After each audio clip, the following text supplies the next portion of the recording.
Assalomu alaykum qadrli kanalimiz kuzatuvchilari, e'tiboringiz markazida yana O'zbek MMA kanali. Qadrli do'stlar, hozirgi dasturimizda UFC va MMA olamida ro'y berayotgan eng so'nggi yangiliklar to'g'risida batafsil gaplashamiz. Qadrli do'stlar, bugungi dasturimizni boshlashdan oldin, agarda siz kanalimizda yangi bo'lsangiz, albatta kanalimizga obuna bo'lib qo'ying. Bundan tashqari, mana shu roligimiz tarqalishi mehnatlarimiz besamar ketmasligi uchun like bosib qo'yishni unutmang. Biz esa bugungi dasturimizni boshladik. Yengil vazn toifasida UFC sobiq chempioni braziliyalik Charles Oliveira yarim o'rta vaznning amaldagi chempioni Islam Makhachevga qarshi bo'lajak jangi oldidan maslahat berdi. Uning gaplari: Gariga nisbatan doimo hushyor bo'lish lozim. U bu to'qnashuvga uzoq muddat davomida tayyorgarlik ko'rdi. Islam esa mashg'ulotlar yig'inini yaqindagina boshladi. Lekin Islam har qanday raqibning uslubiga osonlikcha moslasha oladigan o'ta aqlli va taktik jangchi hisoblanadi, deydi Charles Oliveira. Ma'lumot uchun, Makhachevning Gariga qarshi jangi 16 avgust kuni o'tkaziladi. Nima deb o'ylaysiz do'stlar, ushbu jangda aynan kim g'alaba qozonadi? Shaxsiy fikrlarni izohlarda yozib qoldiring.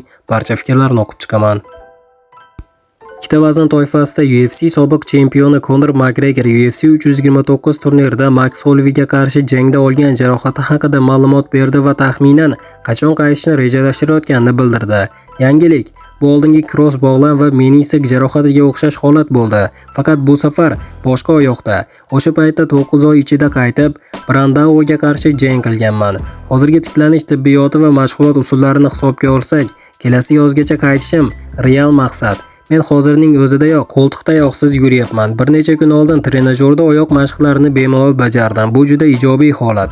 Jangdan beri intizomni maksimal darajada saqlayapman, balki shu meni yanada og'irroq muammolardan asragandir. Xudoga shukr. Alloh harakat qilishda davom etamiz. Qo'llab-quvvatlayotgan barchaga rahmat. Sog'lik eng katta boylik, deb yozdi Conor McGregor. Bu paytda bo'lsa Nursulton Ro'ziboyevga qarshi jang Michael Page uchun UFC'dagi so'nggi jangi bo'lishi mumkin. Bu haqida angliyalik sportchining o'zi ma'lum qildi. Bu UFC'dagi oxirgi jangim bo'lishini xohlamayman.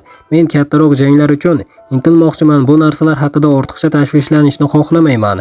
Shunchaki Parijga borib ajoyib jang ko'rsataman va ularni men bilan shartnomani uzaytirishga majbur qilaman, deydi Page. Venomning Ro'ziboyevga qarshi bahsi 5-sentyabr kuni bo'lib o'tadi. Qadrli do'stlar, albatta hamyurtimiz Nursulton Ro'ziboyevga omad tilagan holda kommentariyaga tushib, "Olg'a O'zbekiston, olg'a Nursulton Ro'ziboyev" deb yozib qo'yishni unutmang do'stlar.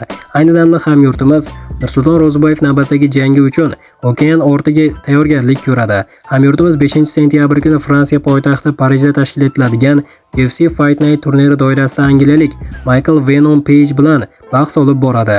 U quyidagi suratni Instagram sahifasiga joylab, inshaalloh +2 UFC deya izohlagan. Suratda Nursultonning ukasi Mashrabjon Ro'ziboyev va Oktagon Ligi sobiq chempioni Doston Bozorovni ko'rish mumkin. Qadrli do'stlar, albatta hamyurtimizga omad tilab qo'yasiz degan umiddaman. Mana do'stlar, hozirgi dasturimiz xuddi mana shu yerda o'z yakuniga yetdi. Videoni oxirigacha ko'rganlarning barchasiga kattakon rahmat. Video yoqqan bo'lsa like bosishni unutmang. Keyingi dasturlarimizda ko'rishguncha. Aytgancha do'stlar, bizda bugunning o'zida ikkinchi video ham chiqadi. Albatta kanalimizga obuna bo'lib, bizni qo'llab-quvvatlashni unutmang. Tez orada ko'rishguncha do'stlar.